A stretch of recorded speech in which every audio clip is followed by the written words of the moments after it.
नमस्कार दोस्तों, कैसे हो आप सब। उम्मीद है बेहतर होंगे। आपके ऊपर, आपके परिवार के ऊपर भगवान भोलेनाथ का आशीर्वाद हमेशा बना रहे। आप हमेशा स्वस्थ और सुखी रहें, ऐसी मैं भगवान भोलेनाथ से प्रार्थना करता हूँ। दोस्तों, कई बार नेगेटिव एनर्जी हमारे घर में प्रवेश कर जाती है, हमें पता ही नहीं चल पाता है। तो सबसे पहले तो मैं आपको बताऊंगा कि नेगेटिव एनर्जी को कैसे पहचानें। हमारे घर में कोई नकारात्मक शक्ति है, हम उसको कैसे पहचानें, और मैं आपको दूर करने के उपाय भी बताऊंगा। इसके लिए दोस्तों वीडियो आपको पूरी देखनी होगी। दोस्तों, हम घर के बाहर कार्य करने जाते हैं, काम करने जाते हैं, ऑफिस जाते हैं, फैक्ट्री जाते हैं, किसी दुकान पर जाते हैं, हमारा कोई व्यवसाय है, वहां पर हमारा मूड एकदम सही रहता है। घर में घुसते हैं, घर में घुसते ही हमारा मूड खराब होता है। जब हम बाहर से आते हैं, घर में प्रवेश करते हैं, तो सोचते हैं कि बच्चों से इस तरीके की बात करेंगे, बच्चों से उस तरीके की बात करेंगे, माँ बाप से मिलेंगे, खुशी खुशी मिलेंगे। लेकिन जैसे ही घर में घुसे, कोई वस्तु हमें इधर उधर दिखाई दे गई और हम केवल उस वस्तु को देख कर ये यहाँ क्यों पड़ी हुई है और नाराज हो जाते हैं। मतलब कि घर में घुसते किसी ना किसी बात पर हमारा मूड खराब होना है, कलेश घर में घुसते ही होना है।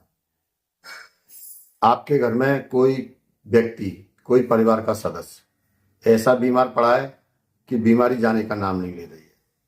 काफी प्रयास करा लिया, काफी इलाज करा लिया है, लेकिन बीमारी जाने का नाम ही नहीं ले रही है। हमारे प्रयास किस प्रकार के होते हैं?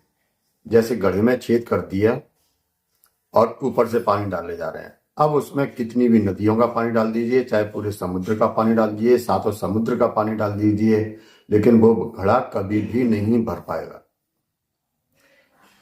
परिवार में कलेश, बच्चे आपस में लड़ रहे हैं, बच्चों की नहीं बन रही है, माता पिता से आपका मनमुटाव हो रहा है और आपको वजह नहीं पता है। आप जब घर से बाहर जाते हो तो आप सोचते हो कि यार मेरी गलती थी, मुझे ऐसा नहीं करना चाहिए था, लेकिन जब घर में आते हो सोचते यार मैं सही हूं। तो ये काफी सारे सिम्टम्स, ये काफी सारे लक्षण होते हैं हमारे परिवार में नेगेटिव एनर्जी के। अब दोस्तों, इनको हम किस प्रकार दूर कर सकते हैं? बहुत सारे छोटे छोटे उपाय होते हैं। मैं पिछली वीडियो में भी काफी बार बता चुका हूं और इस बार भी बता रहा हूं। ये इतने छोटे उपाय हैं दोस्तों कि इनको हर एक परिवार को करना ही करना चाहिए। कोई खर्च भी नहीं है किसी प्रकार का, सारी वस्तुएं आपके पास मिल जाती हैं। नहीं मिलती हैं, चांस की बात है, तो बगल की जो पंसारी की दुकान होती है, बगल की पंसारी की दुकान पर मिल जाती है। लेकिन दोस्तों, मैं आपसे विशेष निवेदन करूंगा कि आप इन उपाय को करते रहिए, चाहे आपके घर में नेगेटिव एनर्जी हो या ना हो। तो दोस्तों, सबसे पहले मैं आपको बताता हूं कि आप घर में जब पोछा लगाते हैं तो आपको क्या करना चाहिए। घर में पोछा लगाते हैं तो जो सेंधा नमक होता है, सेंधा नमक का जो पोछे वाला पानी होता है, उसमें 1-2 चम्मच पाउडर डाल दीजिए और उससे पोछा लगाइए।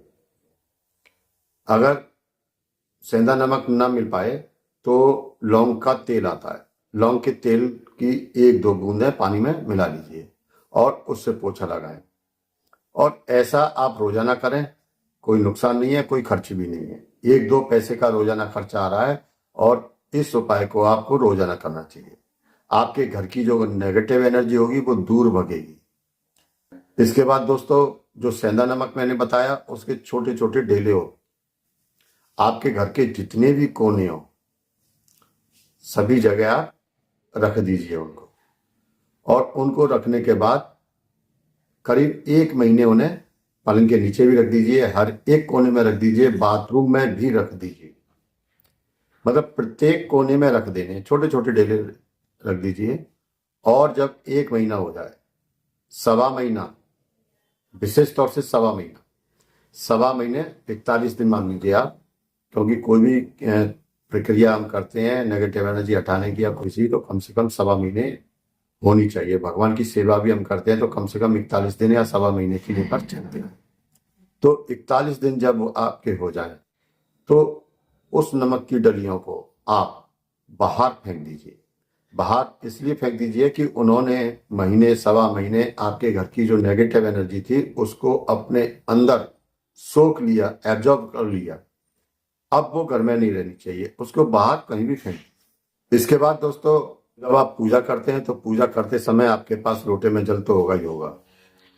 ये सादा जल है तो उसमें एक दो बूंद गंगा जल की मिला लीजिए। गंगा जल अगर आपके घर से दूर है, घर में नहीं है, तो आजकल तो सरकार ने पोस्ट ऑफिस के जरिए भी सुविधा दे दी है। और अब पूजा की दुकानों पर भी, आपके आसपास जो मंदिर हो उनके आसपास जो पूजा की दुकान है वहां पर भी मिलने लगा। गंगा जल नहीं हो, जमुना जी हो। लोग गंगा जल को ज्यादा महत्व देते हैं दोस्तों, लेकिन मैंने, मेरे घर के पास जमुना जी है और मैंने जमुना जी को महत्व दिया। लोग कहते हैं कि गंगा जल में कीड़े नहीं पड़ते हैं। मैंने जमुना जी को पानी को लाकर 6 महीने घर पे रखा और उसी से शिवलिंग की पूजा की, उसी से मैं शिवलिंग को जल अर्पण किया और दोस्तों उसमें कोई कीड़ा नहीं पड़ा। तो जमुना जी हो, कोई भी पवित्र सरोवर हो, यदि ये भी ना हो तो आप साधारण जल ले लीजिए ताजा, और जब पूजा करें, पूजा के लोटे में रखें उसको। आप पूजा करते समय आपको क्या करना है, आपको कपूर लेना है और कपूर लेने के बाद एक मिट्टी के सकोरे में रख लें या कटोरी में रख लें। तो आप कपूर की टिक्की ले लें। कपूर की टिक्की ना मिले, कपूर अच्छी क्वालिटी का ही होना चाहिए। यदि वो ना मिले तो आप भीमसेनी कपूर ले लीजिए, वो सबसे बेहतर है। तो आपको सबसे पहले नीचे कपूर रख लीजिए। कपूर नीचे रखिए, उसके ऊपर थोड़ी सी गुग्गल और उसके ऊपर गुग्गल से भी थोड़ी सी कम, 3-4 बाल के बराबर जटामासी। जटामासी आती है, बाल के बराबर आती है, तो जटामासी रखें और उसमें आग लगाकर आप घर के प्रत्येक कोने में टच कर कीजिए, घर के प्रत्येक कोने में घुमाइए। और ये उपाय आपको लगातार 41 दिन करना है। किसी भी मंगलवार से, शुक्रवार से या शनिवार से स्टार्ट करें, लगातार 41 दिन तक करना। ये छोटे छोटे उपाय हैं। इसके अलावा एक मैं और छोटा सा उपाय आपको पहले पिछली वीडियो में भी बताया और मैं आपको बता रहा हूं। जब आप पूजा करते हैं सुबह, सबसे पहले सूरज निकलने से पहले आप अपने घर में झाड़ू पोछा करवा लीजिए। और झाड़ू पोछा करने के बाद दोस्तों, जब आप पूजा करते हैं तो जो पूजा का लोटा हो या जो कोई भी आपका पात्र हो, उसमें गंगा जल, थोड़ा सा शहद और थोड़ा सा गाय का दूध।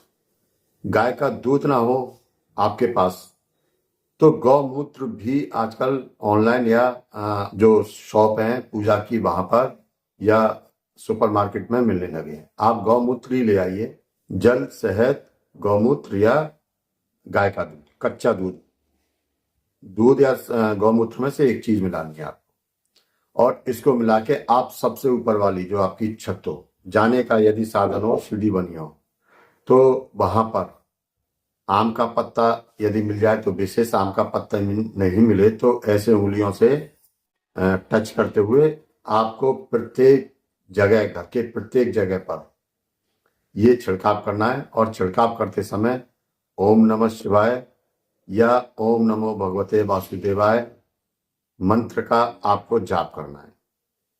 कम से कम 21 बार मंत्र का जाप करना है और ऊपर से छिड़कते हुए पूरे प्रत्येक घर के कोने में, प्रत्येक जगह पर आपको ये छिड़काव करना है।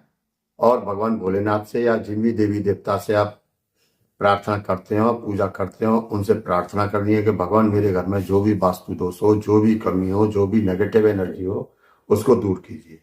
और ऐसा करते करते आपको घर के मुख्य दरवाजे तक आना है। मुख्य दरवाजे के बाहर भी थोड़ी सी चीटें मार दीजिए और घर के बाहर कम से कम 2-4 फीट तक जाना चाहिए। वो इसलिए जाना चाहिए कि घर के जो बाहर दरवाजा है वो चाहे रोड हो सरकारी, लेकिन वो आप ही उसकी साफ सफाई करते हैं तो आप ही के अधिकार क्षेत्र में आता है। घोड़ा गाड़ी आप ही की खड़ी होती है, किसी और की खड़ी नहीं होती।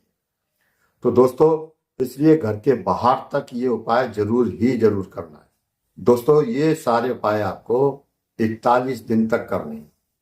ये उपाय करते करते कुछ ही दिन बाद आप देखेंगे कि आपका मन मस्तिष्क हल्का होने लगा है। परिवार के जो सदस्यों में मनमुटाव था वो मनमुटाव भी दूर होने लगा है। कुछ जो घर में बीमारियां यदि हैं उनमें सुधार होने लगा है, उनका स्वास्थ्य सुधरने लगा है।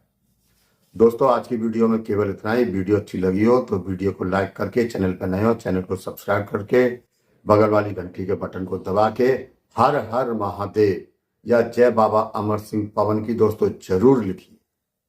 मिलते हैं हम अगली वीडियो में, तब तक के लिए नमस्कार। जय बाबा अमर सिंह पवन की, जय भगवान भोलेनाथ की।